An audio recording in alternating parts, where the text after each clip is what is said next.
Hello everyone, কেমন আছো তোমরা সবাই? আজকে আম্মুর বাসায় আমার লাস্ট ডে।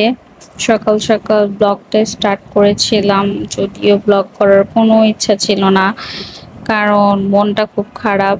তো সকাল সকাল আম্মু নাস্তা দিয়ে দিয়েছিল। এই কয়টা দিন কি প্রায় 1 মাস যাবত আম্মুর কাছে ছিলাম।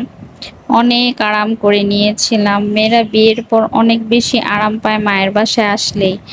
তো আমারও সেই আরামের দিনগুলো আজকে শেষ হয়ে যাবে। আজকে 1 মাস পর আমি আমার বাসায় চলে যাব। তো মনটা খুব খারাপ লাগতেছিল, ভালো লাগতেছিল না, কারণ বাসায় গেলে আবার সেই আগের মতো নিজেকে রান্না বান্না করতে হবে, আবার বাচ্চাদের টেক কেয়ার করো একা হাতে পুরো সংসারটা সামলাও, মানে অনেক প্যারা। বিয়ের পর আসলে এই জিনিসগুলোই মানে অনেক বেশি প্যারা লাগে। একা একা সবকিছু করতে হয়, আর যারা একা সংসার সামলায় তাদের আরো অনেক বেশি কষ্ট। তো অনেকদিন আম্মুর বাসায় আরাম করেছিলাম। ঘুম থেকে উঠলেই রেডিমেড নাস্তা পেয়ে যেতাম।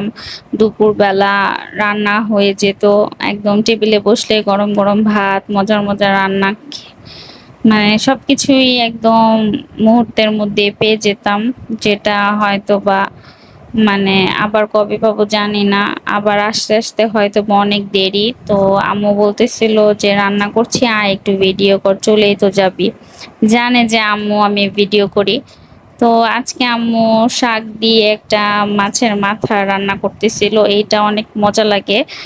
পুঁই শাক দিয়ে আম্মু মাছের মাথা ভেঙে চুরে রান্না করে। তো আমার কাছে এই, আমি যদিও মানে সব মাছের মাথা দিয়ে তরকারিটা খাই না, শাক দিয়ে এইটা অনেক খুব মজা লাগে আম্মুর হাতের।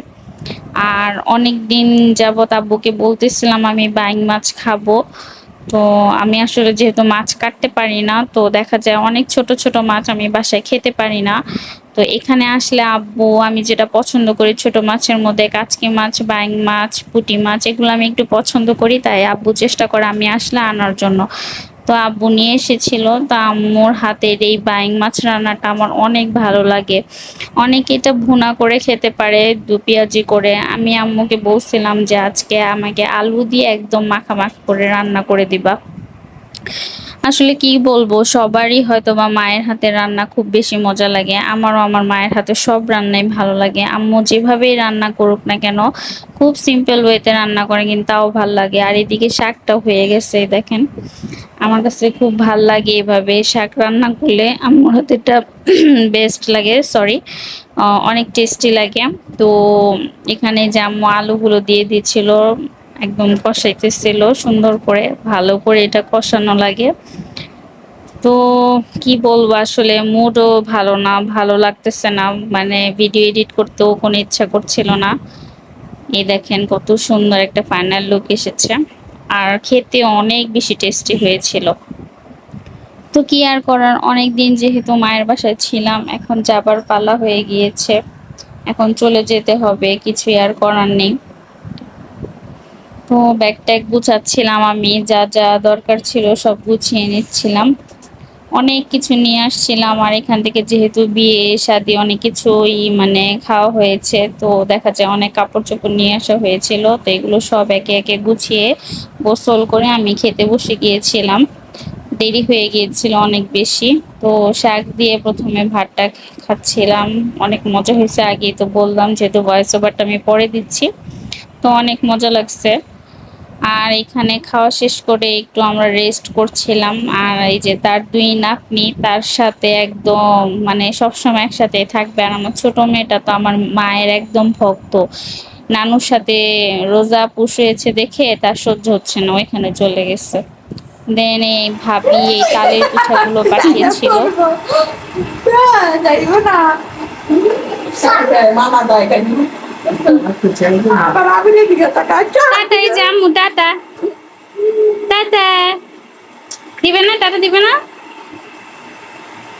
তো বিদায়ের সময় চলে এসেছিল। আমার মেয়ে এখানে আম্মুর কোলের থেকে মানে তখন আর আসবে না। আর এখন সে যেই দেখেছে দরজা খুলে সবাই আমরা বের হয়ে যাচ্ছে, এখন সে যাওয়ার জন্য পাগল হয়ে গেছে। তো ওর বাবা ওকে বলতেছিল চলো চলে যায়, এখন সে তার বাবার কাছে ঝাঁপিয়ে চলে গেছে। মানে গেট খুললে সে বুঝে যে বাইরে যাব। তো আম্মুকে বলতেছিল যে নানুকে টাটা দাও, সে এটাও দিচ্ছে না, মানে এখন যাওয়ার জন্য দুই মেয়ে পাগল হয়ে গেছে, অথচ নানুর কাছ থেকে তারা যাবেই না এমন একটা ভাব। তো আসলে আজকে ভিডিওটা কেমন লাগছে জানি না, খুব এলোমেলো ছিল।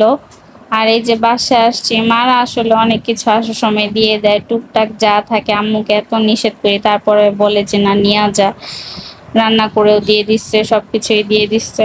তো মায়ের বাসা আসলে অনেক আরামের একটা জায়গা, অনেক বেশি মিস করতেছে আম্মুকে। আর এখন আপনারা রোজার ব্লগটা দেখেন, সে প্রায় আমার এই মোবাইল নিয়ে ওগুলো করে, তো ব্লগটা দেখেন। আজকে নানু বাসায় মজা করছিলাম। আজকে আজকে শুক্রবার আশা বলবো। আজকে আজকে ট্রেন বেল আমি আল্লাহ হাফেজ। আমি এখন যাবো কাউন্টারে। আল্লাহ হাফেজ। হ্যালো গাইস, আসসালামু আলাইকুম। আজকে যাবো গা, আমি আজকে যাবো গা। আজকে আমি শুক্রবার আসবো। আজকে উপর বাসা আসা বলবো। আল্লাহ হাফেজ।